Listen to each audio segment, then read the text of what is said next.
there's a couple of things that we need to kind of there's a couple of things that we need to disaggregate and tease apart, and then I think in other ways we can sort of leave some debates behind which we need to have, but in a certain sense, if we were sort of doing smart, real progressive politics, they would become less important, or they would become more important, but in a more refined way. And I'll explain what I mean by that in a second.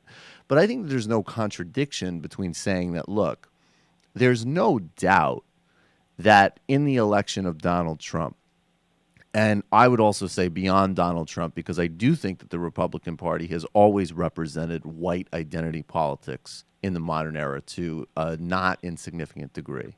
And there's no doubt that if we just said sort of generically that, the left populist response to the crisis of neoliberalism is rein in neoliberalism. The right-wing populist response is scapegoat and xenophobia. There is a lot of truth to that, and there's global dimensions to this as well. And I think we can see, obviously, that in the way the Trump administration is forming, is this going to be an administration that does anything about monopolies or banks? I find it highly unlikely. I think what we'll do is we'll have actually a kind of typical Republican horror show that you would get under Romney or Jeb, which is decimate the social safety net, hand more money off to rich people, deregulate, deregulate, deregulate. And you'll also have a voice that has been empowered of much more overt and less subtext racism. And that is a different sort of challenge. I do think that, again, blaming Hillary as a campaigner is true. Although I think part of what we need to kind of balance with that is I do think that as bad as it is, I think Obama, if he was running for a third term, would have won. And I think Biden, if he was running, would have won. So part of it is kind of political skills. And I think that if we can kind of acknowledge the paradox of that, we can also, see that a part of this does just have to sort of do with policy, with sort of retail political skills. But I think the third point that you're getting at that is also just really vital, that it's like, in some ways, kind of left populist politics of some variety is the only answer to all of these questions anyway, right? Like, there's no contradiction. And in fact, that serious left-wing populist politics is the only agenda that actually does fundamentally have something serious to say about dealing with structural racism, as an example, as something other than just saying that, of course we condemn it, and we want to have like a cabinet that's diverse, which are important and laudable things, but they're not the same as saying we're going to tease apart the connections between market incentives and police brutality, as an example. So I think we can hold all three of those things at the same time, and then hopefully start to kind of sculpt a politics that fits the moment and really represents that left populist wave, because the center is dead. And I also want you to comment on this. I don't think that the center ever really even existed. I think that there's the only people who have a sort of profile of kind of socially liberal-ish politics with neoliberal are a fraction of the population. And the only reason that they have an incredible amount of power and currency is because they have a lot of power and currency. They're completely overrepresented in all of the power fulcrums in American society. But there is no broad-based constituency of normal people, for better and for worse, who have that political profile. It doesn't exist. I mean, I think one thing to point out about this actual strength of the center is the fact that we just don't have a social democratic party in this country. We don't have a Labor Party in this country.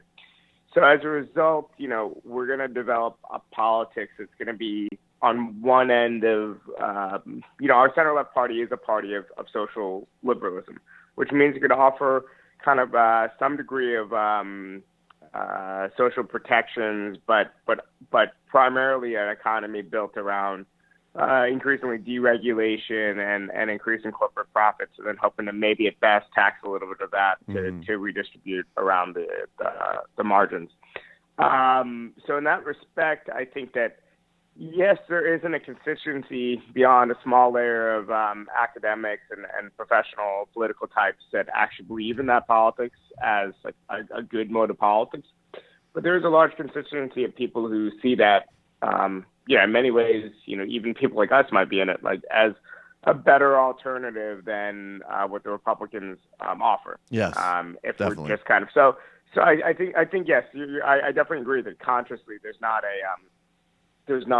it wasn't a decision by the American people. It's more just we've been caught in this kind of politics by default. It's kind of an accident of history. As far as the other points, I largely agree. I mean, I think it's important to stress this continuity of in the Republican Party too, because we shouldn't forget that Reagan's first campaign Yes. Event was in Philadelphia, Mississippi, and Philadelphia, Mississippi is famous for absolutely nothing, absolutely nothing, except for the murder of 3 civil rights workers, That's right. which happened a decade and change before Reagan went there to kick off his campaign. So it's not even. Like And talk about states' rights. Rights. That's an air horn. And talk air about horn, not a states' dog rights. whistle, Yeah, yeah. I mean, not only, yeah. I mean, literally talk about states' rights as well. I mean, it was, yeah, like you say, it was a foghorn. I mean, it might be even more blatant than Trump. Oh, we have it on screen up right now. There he is, and it's a very Right. monochromatic background. Yeah, exactly. And so in many ways, I think the difference now is actually Trump is not offering the typical anti-black rhetoric that you got from the Republican Party throughout the 80s and 90s. So not only that, but Reagan's whole campaign, a lot of it was framed around this notion of, pimps in their Cadillacs benefiting from welfare, or welfare queens, cashing government checks and having kids just to make a living off the government, like all this kind of like thinly veiled or not even veiled racist attacks, which obviously Clinton picked up and ran with some of that too. Right.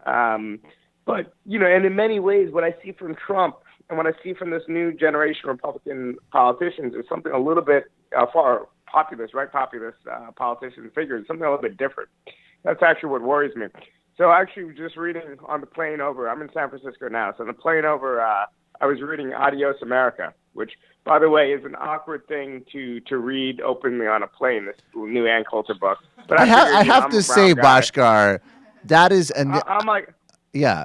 I'm a brown guy, so I get away with reading this on the That plane. is literally just what I was going to say. There was no way that I could get away with that kind of research on a plane to San Francisco. Not going to happen. Yeah, you would have to brown bag that. Oh, yeah. Definitely have to brown bag that. Yeah. So I was like, this is the first time where I actually felt glad that I wasn't white at an airport. But so I don't know. What's actually really important in that book, though, or one among many points, is that she openly says there is only one group in the United States that has a claim on discrimination. They talk about oppression, discrimination, and that's black people, and that's a result of slavery, the horrible legacy of slavery.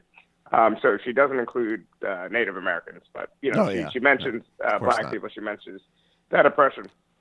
And I noticed at the Trump campaign that Trump, in many ways, was softer than your average Republican on even saying things like, even when he was condemning. He was saying some Blue Lives Matter stuff. He would also say, hey, by the way, and to the extent that people are getting shot unjustly, that's messed up. We got to look into that. Or he would say, that's not good. Not good. Yeah. Not good. Yes, it's bad. It's bad. And it makes, so, right. So, he had that. He had his, I know it was ham-fisted, but it's also kind of true when he's just like, Democratic politicians haven't delivered anything to you in a while. Like, I'm gonna build jobs and so on.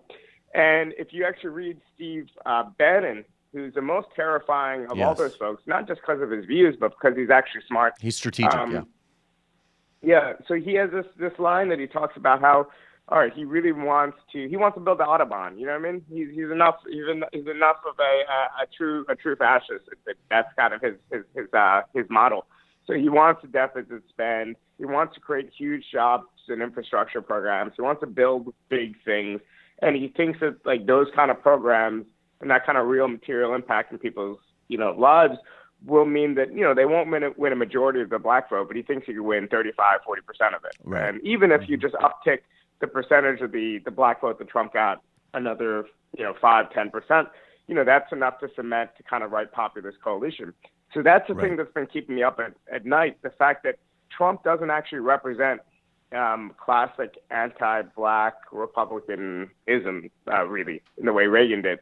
He represents, I think, a new kind of xenophobic anti-immigrant populism that more resembles European far-right.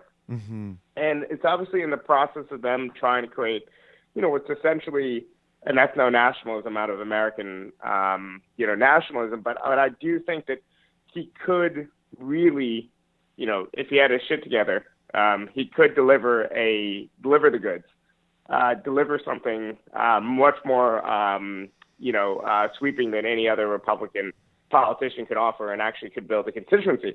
One good thing is, and it was a huge relief when I saw how bad his infrastructure bill was. It's awful. And it is really just thinly veiled tax breaks and things like that. So I'm like, all right, this guy has been captured by Paul Ryan's influence and all these other people in the Republican Congress. Like maybe in fact Trump won't actually go through with some of his loftier plans, and maybe the voices people like Bannon will be drowned out by Paul Ryan types.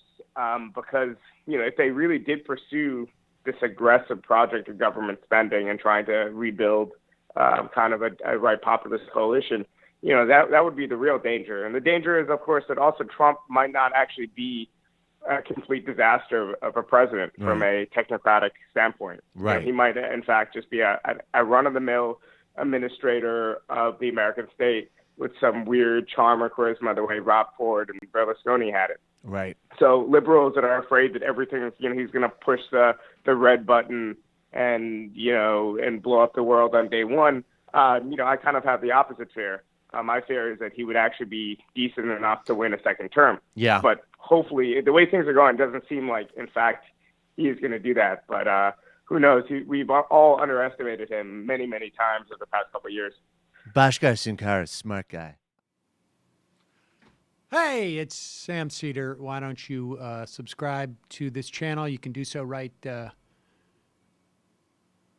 here. Subscribe.